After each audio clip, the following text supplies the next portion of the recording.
ว่าสายไฟเบอร์ออปติกอยู่มิดเดิลอีสต์ถึงตัดดีเงินข้าพเจ้าอยู่ในถุงยังสิโอนผ่าน BCL วันได้บ่มันสิกระทบหรือว่าบ่กระทบเราต้องมาเข้าใจบ่ว่าข้อมูลของลูกค้าที่ BCL มีอยู่นี่เขาเก็บไว้อยู่ไสนโยบายของทกตลเขาชัดเจนเขาบ่เอาข้อมูลของลูกค้าไปไว้นอกประเทศแสดงว่า Data Center ต่างๆอยู่ลาว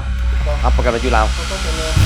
สมมุติว่ามื้อนึงเกิดอินเทอร์เน็ตล่มอีหลีประชาชนยังอยากถอนเงินเฮ็ดดีๆได้ถ้าระบบมันมีปัญหาเนาะแน่นอนว่ามันก็ยังมีช่องทางที่เขาเคยเฮ็ดมายังใช้การได้อยู่หมายว่าเข้าไปมือถือเนาะกดอินเทอร์เน็ตบ่ได้อีหลีเนาะก็ยังสามารถไปหาป้องบริการของธนาคารสาขาที่ตัวเองเปิดเงินได้อยู่แม่นแหละแล้วก็ไปถอนเงินได้แบบปกติโอเคดังนั้นเงื่อนไขในการเชื่อมระบบเนาะเขาก็จะมีผ่านทางลาวโทรคมหรือเป็นลีสไลน์ก็มีคำว่าลีสไลน์มันคืออย่างเพื่อให้ประชาชนเชื่อมั่นให้เห็นภาพว่าลีสไลน์กับบ่แม่นลีสไลน์มันต่างกันจังได๋มันก็ลิงก์กันโดยกลุ่มที่ว่าเป็นข้อมูลทางการเงินเนาะที่จะบ่แม่นไปใช้เบิ่ง YouTube ใช้อินเทอร์เน็ตนะแยกกันเลยคล้ายๆกับสายแบบยูนตามสายไฟฟ้าเนี่ยที่มาควงไปควงมาตามทางถนนลั่นซ่ากันเป็นตัวอย่างกันบ่แต่ก็บ่ได้แล่นสายเดียวได้เฮาก็มีสแปร์มีสำรองไว้เมื่อสายนึงมีปัญหาสายนึงก็ต้องแล่นต่อได้ประชาชนเนี่ยเวลาเกิดวิกฤตที่ว่าถึงผลกระทบจากเฮ็บตก BCL มีนโยบายช่วยเหลือญาติอื่นอีกบ่อยู่ในโครงการของเขาว่าเป็น CSR Corporate Responsibility ของเขาก็คือความรับผิดชอบต่อสังคมถ้าว่ามันเกิดมีอุทกภัยบ่มีต่างๆเกิดขึ้นเขาก็จะนำระดมทุนช่วยเป็นอีกแห่งหนึ่งในการที่จะบรรเทาปัญหาหรือว่าผลกระทบจากอุทกภัยนั้นๆก็เช่นเดียวกับบังเฮบตกนี่เขาก็ได้เปิดรับจากลูกค้าทั่วไปจากสังคมทั่วไปที่สามารถบริจาคตัวแพลตฟอร์มนี้มันสามารถรับทางเงินภายในแล้วก็เงินสากลก็ได้ปัจจุบันนี้ระดมได้หลายประเด็นครับเกือบประมาณ100 ล้านโอเคเป็นนักเปิดตื่นพาทอล์กรายการที่เว้าแบบโกงไปโกงมามื้อนี้พวกเขายังเกาะติดในสถานการณ์ตะวันออกกลางยังจือบอกข้างก่อนครับพระเจ้าได้เว้าเรื่องวิกฤตของน้ำมันแต่มาครั้งนี้ผู้ชมทางบ้านแฟนคลับก็ได้ฝากหลายความกังวลมามีกระทบอันอื่นฮอดสปปลาวบ่มียินข่าวว่าจะมีการคู่ที่จะตัดสายไฟเบอร์ออปติกอยู่ใต้ทะเลเนาะซึ่งเป็นแนวกังวลหลายของหลายๆประเทศในทั่วโลกแล้วขาดสายไฟเบอร์ออปติกดังกล่าวถูกตัด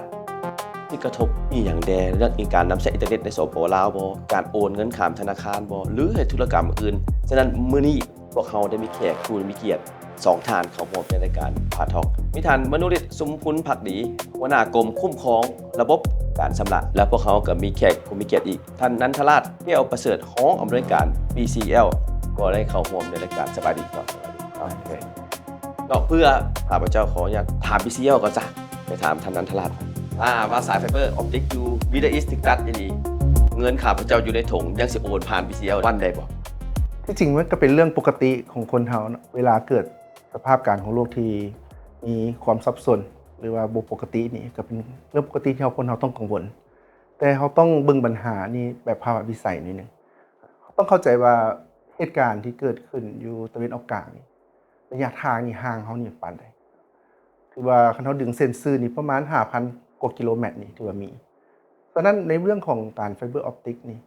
ก่อนที่สิว่ามันสิกระทบหรือว่าบ่กระทบใช้ได้หรือบ่ใช้ได้เฮาต้องมาเข้าใจบ่ว่าข้อมูลของลูกค้าที่ BCL มีอยู่นี่เฮาเก็บไว้อยู่ไส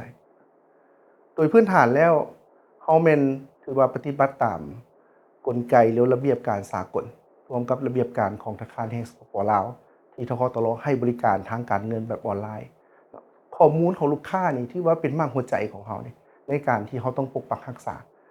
นโยบายของทกตลเฮาชัดเจนเฮาบ่เอาข้อมูลของลูกค้าไปไว้นอกประเทศแต่ว่า Data Center ต่างๆอยู่ลาวถูกต้องรับประกันว่าอยู่ลาวก็คือศูนย์ข้อมูลข่าวสารมันมีทั้ง2ศูนย์เฮามีศูนย์หลักของเฮาศูนย์หลักในอยู่ปัจจุบันอยู่ของสำนักงานใหญ่ของทกตลเลยศูนย์สำรองเฮาอยู่กับของศูนย์ข้อมูลข่าวสารอีกของโทรคมนึงที่เฮาเช่าอยู่แถวพนเข็งอันตัวอันลักให้มันอยู่ห้องการใหญ่ของใกล้แคมป์ของฮัทอันที่2มันก็อยู่กับบรรดาศูนย์อินเทอร์เน็ตแห่งชาติใช่บ่ที่จริงไฟเบอร์ออปติกทั่วโลกนี่ก็มีการเชื่อมต่อกันมันก็เชื่อมต่อกันหลายจุดก็เส้นอ้อมเส้นหยังคันเฮาเปรียบเทียบง่ายๆก็คือว่าสมมุติเฮายกตัวอย่างมันก็บ่ต่างหยังกับเส้นทางเส้นไฟเบอร์ออปติกนครหลวงเวียงจันทน์กับหลวงพ่อบางจากนครหลวงเวียงจันทน์ไปหาหลวงพ่อบางนี่เข้าไปได้จักทางเขาอาจจะผ่านทางภูเก้าลักก็ได้ทางศาลาภูคูนเฮาก็ไปได้ข้อมูลข่าวสารของเขาทั้งหมดระบบเซิร์ฟเวอร์ระบบการบริหารจัดการเรื่องระบบ IT ระบบข้อมูลเท่านี้มันอยู่ในนครหลวงเวียงจันทน์ถือว่าเกิดมิดเดิลอีสต์เกิดตัดไฟเบอร์ออปติกมา มีผลกระทบ 100% ตัวนี้ ข้อมูลเขาอยู่นี่ ถูกต้องเบื้องเขาเนื่องจากเขาบ่ได้ใส่ข้าวเป็นหลักข้าวเขาใส่เป็น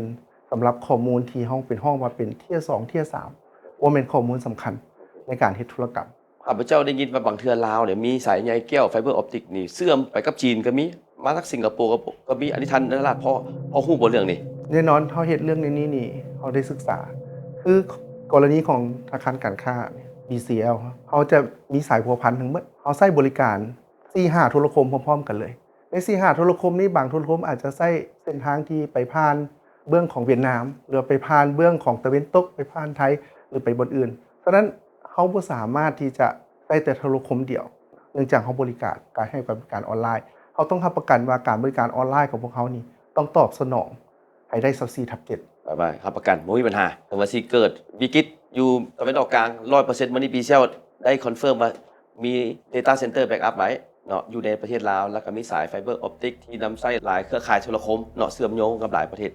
แต่ว่าสมมุติประชาชนคือมีบางกลุ่มนี่ไปถอนเงินสดอยู่อันท่านนราชคือมองว่าจังได๋มันสะดวกบ่หรือบ่สะดวกเอาเงินสดมาไว้ในตู้เซฟอยู่ในบ้านนี่ ข้าพเจ้าคิดว่านี่มันมีสภาพการบ่ปกติตะเวนออกกลางประชาชนเองก็ควรจะเสพข่าวแบบที่ว่ามีสติหน่อยนึงโดยการบางคนไปถอนเงินสดออกมาเห็นแล้วว่าถือเงินสดในภาวะที่ว่ามีสงครามคือข้าพเจ้าว่าแหละเธอว่าเขาโชคดีประเทศเฮาบ่ได้นอนอยู่ในภาวะสงครามอันนั้นอันที่1ถ้าหากว่าเขาไปถอนเงินสดมาไว้บ้านบ่ว่าในยุคในสมัยใดนะเงินสดนี่ถือว่าเป็นความเสี่ยงสูงที่สุดในการที่จะมารักษาเพราะว่าจะตัวอย่างง่ายๆจะถูกเอาไปไว้บ้านแล้วถูกโจรขโมยขึ้นเหือนเพราะว่ามันจะมีเงินสดหลายอยู่ในเหือนอันตรายเกิดว่ามันเกิดอัคคีภัยไปมันเลยไหม้หมดตัวอย่างจังซั่นจังซี่มีหลายความเสี่ยงที่สุดยังบ่รวมถึงปัจจุบันนี้ระบบออนไลน์เฮานี่ถือว่าได้รับความนิยมหลายมีความสะดวกสบายหลายทุกคนสามารถให้ธุรกรรมได้คือข้าพเจ้าเว้า24/7เขาจะกลับไปสมัยคือเก่าบ่ต้องโหบเงินบางเทื่อพี่น้องบ้องไปมีปัญหาอยากใช้เงินด่วนเอาเงินให้ก็บ่ได้ต้องฝากมา ฝากไปเพียงแต่หาพงศรีพี่น้องว่าโทษ มันบ่ขณะเดียวกันที่ล้มกันเนาะขอยืมแน่นนี่กดให้กันเลยตัวอย่างสินอกจากนั้นนี่ระบบออนไลน์เฮาถือว่าได้มาตรฐานสากลบ่แม่นแต่ว่าเฮามารับประกันอยู่ในลาวถือว่าระบบที่ว่าเป็นห้องหับแล้วก็ได้เซอร์ติฟายจากสากลในการให้บริการด้านแนวนี้เฮามีแบ็กอัพข้อมูลคักแน่มีการตรวจสอบจากเบื้องมหาภาคก็คือธนาคารแห่งสปป.ลาวเพิ่นมีการตรวจสอบแล้วก็มีระเบียบและการคุ้มครองถ้าหากเกิดข้อมูลลูกค้าสูญเสียลูกค้าได้รับผลกระทบแน่นอนธนาคารต้องได้รับผิดชอบในส่วนตัวนี้คันว่าเฮาสิกลับไปในยุคก่อนคันว่าเฮาบ่เอาใจใส่ในการไปฟังความคนบ่หวังดีนะ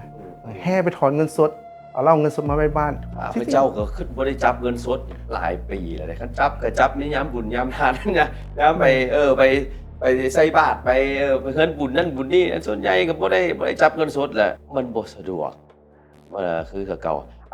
นั่นคือการยืนยันของธนาคาร BCL ขออนุญาตถามหัวหน้ากรมคุ้มครองระบบการชำระทางมโนริตนะสมมุติ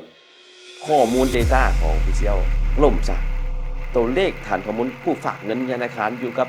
พ่อเรายังมีบอกตัวเลขนี่ จะอยู่กับธนาคารธุรกิจเอง แต่ว่าเขาก็จะมีการสุ่มกวดหมายความว่ามันจะมีศูนย์ Data Center กับ Data Recovery ก็คือศูนย์สำรองตัวนี้แหละจะเป็นตัวแบ็กอัพให้สมมุติว่าตัวลักมีปัญหาเนาะตัวสำรองมันก็ต้องดำเนินการต่อได้ อันนี้เป็นกลไกของภูมิของเบิงสมมุติว่าสำนักงานใหญ่อยู่ BCL ข้อมูลมีปัญหาเขาก็จะมีตัวแบ็กอัพอยู่เนาะที่สามารถกู้คืนได้ป่ะเงินฝากของผู้อยู่ในบัญชีแต่ละคนยังเหลือเขาได้ถอนล่าสุดเมื่อใดหรือบางคิดธุรกรรมได้ย้อนหลังคืนได้ดังนั้นเขาจะมีมาตรฐานของผู้คุ้มครองจะให้ธนาคารธุรกิจมีการเข้าห้องทดสอบระบบ BCP เนาะเวลามีปัญหามานะแต่ละปีมันก็จะมีการทดสอบดอกซึ่งว่าเพิ่นจะต้องได้ทดสอบแล้วก็รายงานมาอย่างธนาคารกลางเนาะเพื่อประกันว่าถ้าเกิดเคสนั้นแท้ตัวระบบสำรองยังสามารถเดินต่อได้ว่าซั่นซะอันนี้คือ BCL เพิ่นเป็นธนาคารเบอร์1ของประเทศลาวรับประกันว่าเรื่องของ SOP ในเรื่องของ ISO เรื่อง Data ต่างๆเพิ่นรับประกันพอสมควรธนาคารอื่นได้บาทที่เป็นคือ BCL บอกว่าดังนั้นเขาจะเบิ่งเป็นกลุ่มธนาคารแน่นอน BCL นี่เป็นถือว่าเป็นกลุ่มใหญ่ถือว่าเป็นผู้กลัวมาตราส่วนใหญ่ถามว่ากลุ่มที่น้อยที่เป็นธนาคารน้อยเบิ่งบ่ก็เบิ่งคือกัน อาจจะเบิ่งในลักษณะที่ว่าหนึ่งกลุ่มที่มีลูกค้าหลายที่ว่ามีการเฮ็ดธุรกรรมทางดิจิตอลหลายเอาบางธนาคารเดี๋ยวนี้บ่มีเรื่องโมบายแบงกิ้งบ่มีเรื่องอินเทอร์เน็ตแบงกิ้งอันนั้นก็จัดเป็นอีกกลุ่มหนึ่งที่เราต้องเบิ่งแบบอีกแบบหนึ่งแหละเขาสิเบิ่งเทียบกันเมื่อทุกธนาคารนี่บ่ได้เขาจะจัดเป็นกลุ่มใหญ่ที่ว่ามีโมบายแบงกิ้งมีอินเทอร์เน็ตแบงกิ้งเป็นหลัก สรุปธนาคารที่บริการอยู่ในลาวเฮาเมื่อทุกคนมี Data ไว้อยู่เวียงจันทน์บ่แม่นเวียงจันทน์ครับ อยู่ใน Data ลาว ไว้อยู่ในประเทศลาวบ่ แม่นแหละเขาจะเรียกห้องให้มีแต่ว่าเรื่องเขาสิมี Data สำรองเป็นคลาวด์อยู่ต่างประเทศอันนั้นก็เป็นอีกเรื่องหนึ่งที่ว่าเขาสามารถเฮ็ดได้แต่หลักๆต้องมี Data ว่า ภายใน ภายในประเทศลาวก่อน ภายในประเทศลาว โอเค โดยเฉพาะธนาคารต่างประเทศเนาะเขาอาจจะมีเงื่อนไขของสำนักงานแม่เขาว่าโอเคเจ้าก็ต้องมีคลาวด์น้ำข่อยอยู่ห้องการแม่ก็ได้แต่เจ้าต้องมีลักแน่อยู่ภายในนี่เพื่อรับประกัน สมมุติว่ามื้อหนึงเกิดอินเทอร์เน็ตล่มอีหลีดาวโทรคมใส่บ่ได้ Unitel ใส่บ่ได้ Best ใส่บ่ได้อีหลีประชาชนยังอยากถอนเงินเฮ็ดวิธีใด ตัวนี้ เกิดอีหลีข่าวเกิดขึ้นอีหลีก่อนนี้มันก็เกิดยากหามันเกิดขึ้นอีหลีอุ่นใจจังได๋ ดังนั้นธนาคารกลางนี่สนับสนุนเรื่องการหันไปทันสมัยเนาะในขณะเดียวกันเขาก็ยังเมนเทนตัวการบริการในรูปแบบดั้งเดิมก็คือผ่านปองบริการผ่านตู้ATMหมายความว่าการหันไปนั้นสมัยบ่ได้หมายความว่าทิ่มตัวอันเก่าไป คือบูรณาการไปน้ำกัน และพัฒนาไปน้ำกันดังนั้นว่าถ้าระบบมันมีปัญหาเนาะแน่นอนว่ามันก็ยังมีช่องทางที่เป็นที่เขาเคยเฮ็ดมาก็ยังใช้การได้อยู่ ว่าเข้าไปมือถือเนาะกดอินเทอร์เน็ตบ่ได้อีหลีเนาะก็ยังสามารถไปหาป้องบริการของธนาคารสาขาที่ตัวเองเปิดเงินได้อยู่ แม่นแหละ แล้วก็ไปถอนเงินได้แบบปกติ ปกติ ดังนั้นการเงื่อนไขในการเสื่อมระบบเนาะเขาก็จะมีผ่านทางลาวโทรคมหรือเป็นลีสไลน์ก็มี คือที่มีอยู่ ตัวที่เสื่อมมาหาธนาคารกลางแน่นอนต้องเป็นระบบโดยกงลีสไลน์เข้าระบบธนาคารกลางตัวเป็นเขาห้องระบบลาปัสเนาะที่เป็นระบบชำระเงินที่ใหญ่อยู่ในธนาคารกลางอธิบายหน่อยหนึงให้ผู้ชมทางบ้านฟังให้เข้าใจได้บ่คำว่าลีสไลน์มันคืออย่างเพื่อให้ประชาชนเชื่อมั่นให้เห็นภาพว่าลีสไลน์กับบ่แม่นลีสไลน์มันต่างกันจังได๋ มันก็ลิงก์กันโดยกงที่ว่าเป็นข้อมูลทางการเงินเนาะที่จะบ่แม่นไปใช้อย่างใช้เบิ่ง YouTube ใช้อินเทอร์เน็ตนะแยกกันเลยเป็นลีสไลน์ เป็น ทาง สา การ ย เงิ เฉ น พาะเป็นสายไฟเบอร์เฉพาะคล้ายๆครับสายแบบอยู่ตามสายไฟฟ้าเนี่ยอันนั้นที่ว่าควงไปควงมาตามทางถนนลั่นซ่ากันเป็นบ่ตัวอย่างกันบ่ แม่นแต่ก็บ่ได้แล่นสายเดียวได้เฮาก็มีสแปร์มีสำรองไว้อีกเมื่อสายหนึ่งมีปัญหาสายหนึ่งก็ต้องแล่นต่อได้ตัวอย่างแบบนี้นะ โอเคซั่นก็ให้ประชาชนอุ่นใจเนาะถึงว่าสัญญาณอินเทอร์เน็ตบ่มีก็ยามเข้าไปป้องบริการธนาคารเพิ่นมีลิสต์ไลน์ทั่วประเทศลิงก์หากันก็ถือว่ายังถอนเงินถอนคำได้ปกติบัดนี้กลับมาคำถาม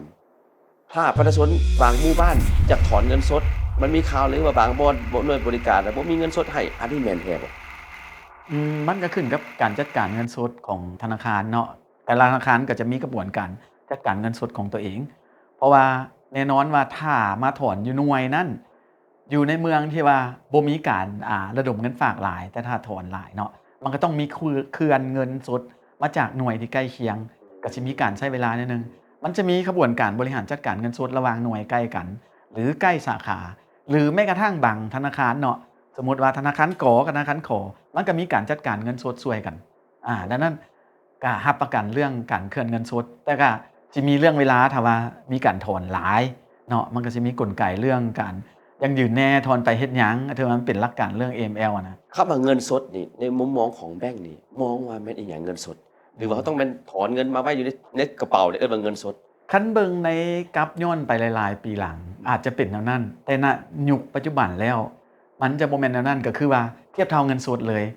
เดี๋ยวนี้มันยุคมันเริ่มเปลี่ยนไปเด้ โอเค ดังนั้นถ้ากลับไปตะกี้มันสิเป็นแบบนั้นแท้แต่เดี๋ยวนี้มันบ่แม่นแบบนั้นแหละผ่านในรูปแบบ e-money เนาะพวกนี้ถือว่าเป็นเทียบเท่าเงินสดหมด สมมุติว่าประชาชนว่าค่อยมีเงินในบัญชีแล้วอยากเปลี่ยนเป็นรูปแบบของเงินสดใกล้เคียงเรียกว่า cash equivalent เนาะมีสินค้าผลิตภัณฑ์ของ BOL อย่างใดบ่ช่วงนี้ ที่จริงธนาคารกลางจะบ่ได้ออกผลิตภัณฑ์โดยตรงให้แก่ลูกค้าเนาะจะไปสนับสนุนในการให้ธนาคารธุรกิจเป็นผู้ออกให้ลูกค้าหลายกว่าตัวอย่างเรื่อง Mobile Banking เนาะก็สำหรับเครื่องเฮาใช้ปัจจุบันนี่แหละเรื่อง e-money เนาะบรรดาเทลโกที่ออกมา e-money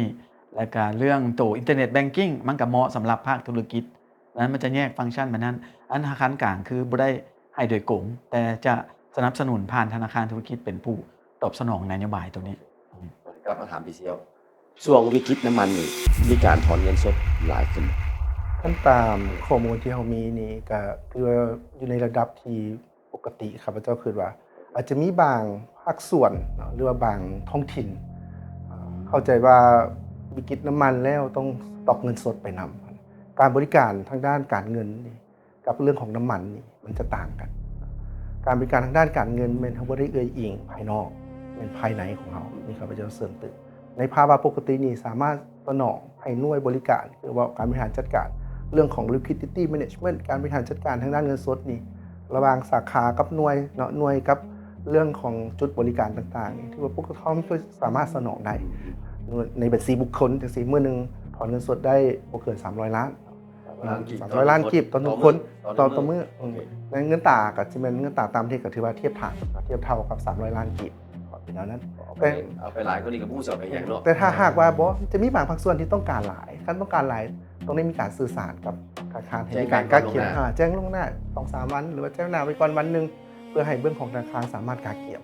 แล้วก็คือทางมนุษย์เว้าไปแหละว่าเงินสดจะเอาไปให้หยังจังได๋คันว่ามีความต้องการจำเป็นในด้านธุรกิจแท้ๆแต่โดยรวมแล้วเฮามานั่งเห็นว่าเรื่องเงินสดการถือครองของประชาชนทั่วไปและลูกค้าของดิจิทัลเองตามตัวเลขที่มีนี่ไม่ได้ถอยลงเพราะทุกคนหันไปอยู่ในของเรื่องของโมบายแบงกิ้งเรื่องของออนไลน์หลายขึ้นมันสะดวกกว่าหลายครับวันนี้ขอถามสลับขึ้นมาทางแบงก์ชาติเฮาช่วงวิกฤตนี่แน่นอนการแลกเปลี่ยนเงินตราเนี่ยอาจจะต้องมีการแลกเพิ่มขึ้นเพราะมูลค่าน้ำมันได้ยินข่าวมาเมื่อก่อนบ่ฮอด$100ต่อบาร์เรลเดี๋ยวนี้เกือบ$200ต่อบาร์เรลแล้วบ่ว่าสิเป็นแอดสร้างบ่สิเป็นกระส่วนบ่ทหลมีคลังเงินสะสมเพียงพอบ่ถ้าเกิดวิกฤตวิกฤตยาวเกิดขึ้นเพียงพอในการบริหารจัดการถือว่ารับประกันได้เนาะอันนั้นว่าเขาจะกำหนดเป็นวงเงินตรงนี้รับประกันจับแสดงว่าถ้าสงครามถามว่าโชคให้นี้แก่ยาวเฮา1ปีคือว่าในครั้งสำรองเฮาสามารถแลกเปลี่ยนเป็นเงินตราเพื่อซื้อน้ำมันไ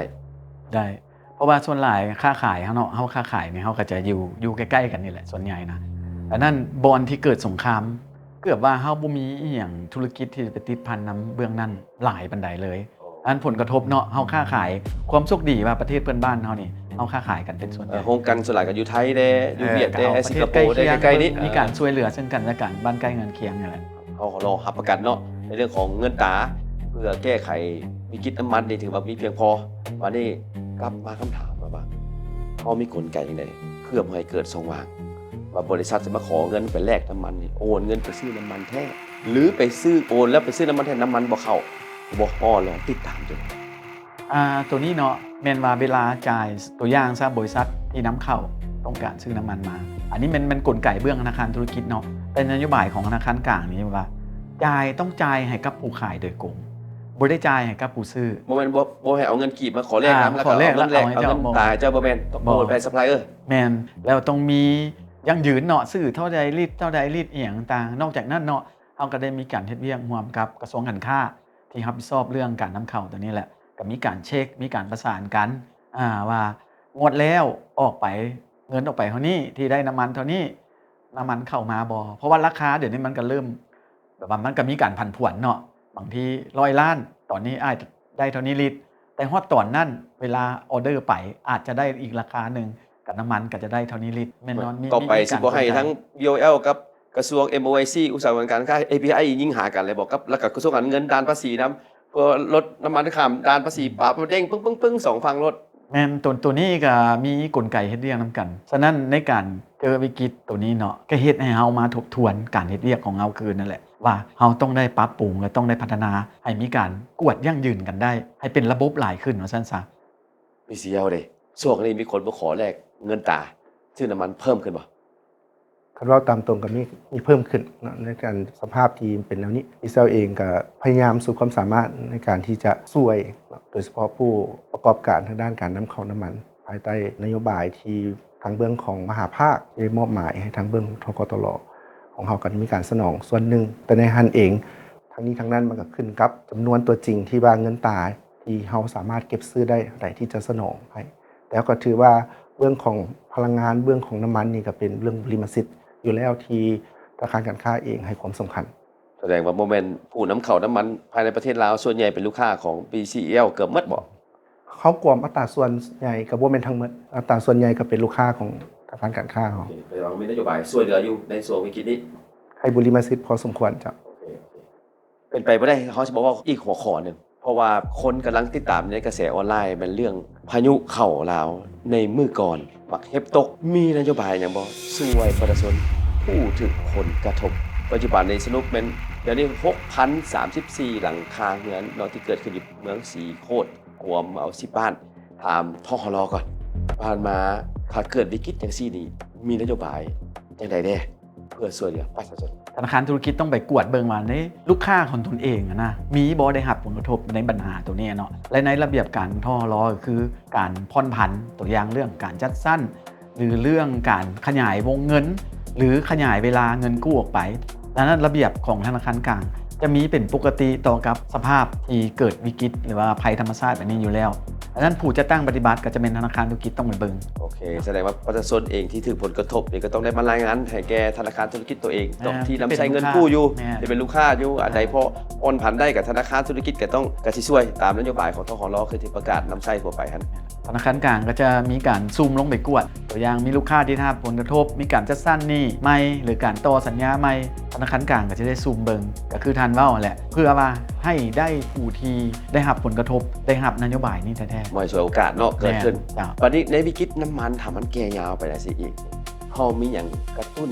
เรื่องของกสิกรรม เรื่องของ SME เรื่องของการกุ้มตนเองเนาะคือรัฐบาลเขาพยายามจะให้เป็นรัฐสอจรัฐเอกราชเป็นเศรษฐกิจเป็นเจ้าตัวเองเขามีนโยบายจะสืบต่ออีกอย่างเดียวเพราะว่าข่าวว่าจะได้ยินข่าวว่าปีกายนี่เขาก็มีเนาะไปถมขุมเรื่องอัตราได้เรื่องอัตราดอกเบี้ยว่าบริการโรงแรมเรื่องของกสิกรรม ปีนี้เขาจะคือเก่าบ่เพราะว่าปีนี้แห้งวิกฤตกว่าเก่า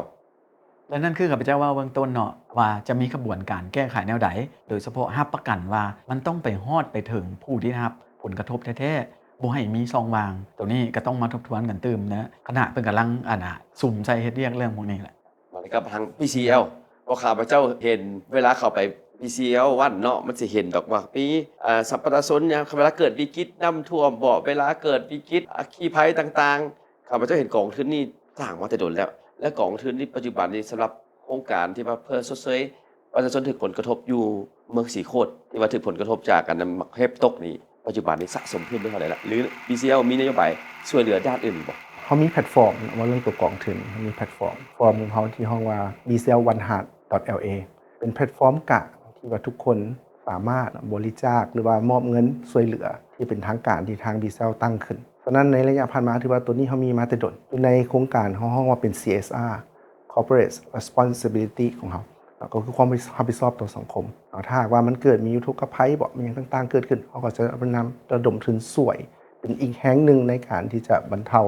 ปัญหาหรือว่าผลกระทบจากอุทกภัยนั้นๆก็เส้นเดียวกับบางเฮปตกนี่เขาก็ได้เปิดรับจากลูกค้าทั่วไปเนาะจากสังคมทั่วไปที่สามารถบริจาคแพลตฟอร์มนี่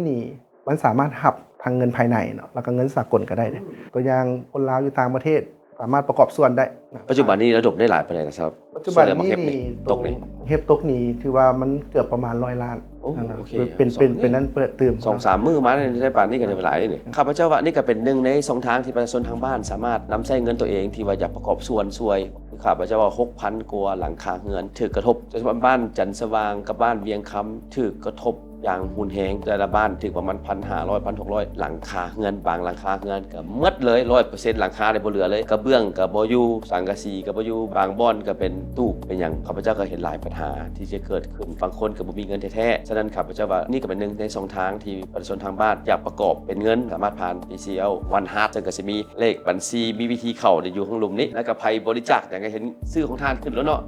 ส่วนหลังจากบริจาคแล้วเอาไปแจกจังได๋ต่อไปนี่ แล้วแต่โครงการละบางโครงการแม่นภาคส่วนภายนอกขอห้องเปิดขึ้นมาเขาก็จะเป็นคนเก็บเงินแล้วไปดำเนินการต่อถ้าหากเป็นโครงการตัวอย่างคือในกรณีของเฮปตกใส่หลังคาเรือนตัวนี้เป็นทางบีเซลเป็นคนเปิดรวมหลักการแล้วก็จะมอบให้กรรมการที่ถูกแต่งตั้งโดยขั้นส่วนกลางบ่หรือว่าขั้นนครหลวงอันนี้อาจจะเป็นนครหลวงที่เขาจะไปมอบให้แล้วเพิ่นก็จะไปดำเนินการต่อสิไปแจกจ่ายในโครงการใดก็สุดแล้วแต่ที่เพิ่นบ่อยาก นคร รหลวงก็จะไปประสานเมืองแล้วก็ประสานบ้านเกี่ยวข้องที่ผลกระทบทั้ง10หมู่บ้านหันการนี้ก็เป็นอีกข้อมูลหนึ่งในการส่องทางแม้กระทั่งผู้ใดที่ว่ามีเป็นวัตถุบ่แม่นเป็นเงินเป็นปัจจัยที่อยากให้อย่างเช่นว่าหลังคามีห้านวัสดุก่อสร้างบ่อยากปั่นหลังคา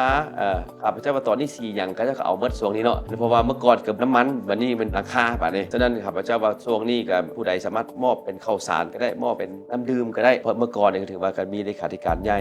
ท่านนายกเพิ่นก็ลงไปเยี่ยมยามให้กำลังใจประชาชนที่ผลกระทบและการนำหลายขั้นรวมทั้งเลขาพรรคนครหลวงหลายภาคส่วนแล้วก็ขอเป็นกำลังใจให้ประชาชนทางบ้านผ่านพ้นวิกฤตนี้ไปได้สุดท้ายข้าพเจ้าขอท่านห้ามมาด้วยมิอยากจะฝากทางบ้านเกี่ยวกับเรื่องความมั่นใจในเรื่องของการนำใช้เงินผ่านออนไลน์มีอย่างเพิ่มเติมบ่หรือว่ามีอยากจะฝากอันอื่นอีกบ่ ก็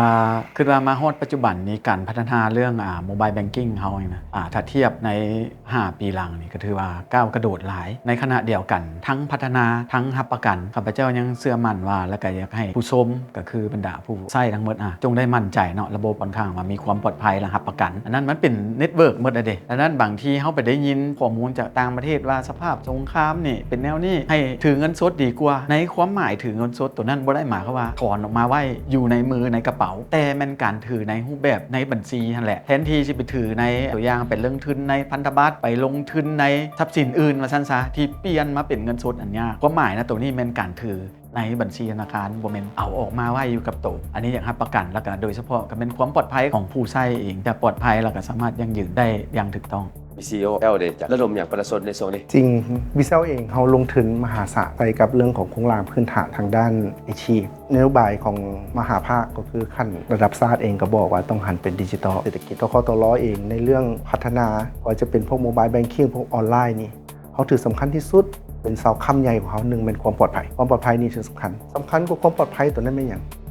เป็นข้อมูลลูกค้าที่อยู่นำเขาอันนี้นี่เขาบ่สามารถว่าอยู่ในเงื่อนไขใดที่จะปล่อยปละละเลย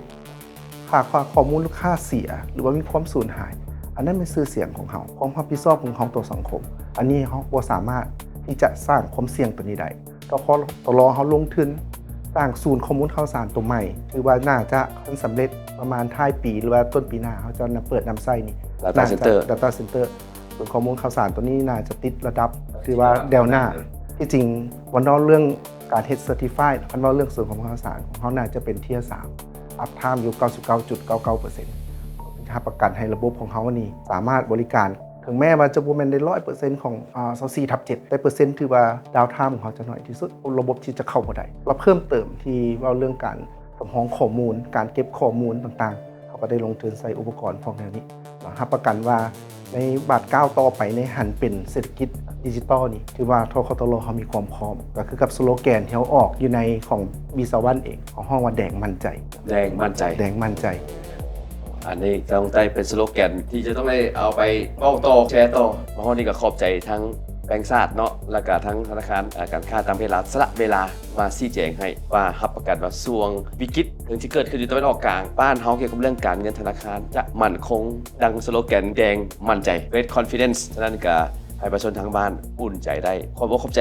ผู้ชมทางบ้านที่ให้คำผิดคำเห็นมาอยู่ตลอดช่วงระยะนี้ข้าพเจ้าจะเกาะติดกับวิกฤตน้ำมันอยู่ตลอดวิกฤตทั้งสงครามใน EP ข้างหน้าพวกเขาสมาสนทนากันไม่ในหัวข้ออีกอย่างแรกที่จะผลกระทบในช่วงระยะสงครามน้ำมันการเงินและอีกอย่างอื่นๆอีกผู้ชมทางบ้านสามารถฝากคำผิดคำเห็นมาได้มาฮอนดี้รายการพาทอล์กต้องกล่าวคำว่าสบายดีพาทอล์กรายการที่เล่าแบบโกงไปโกงมา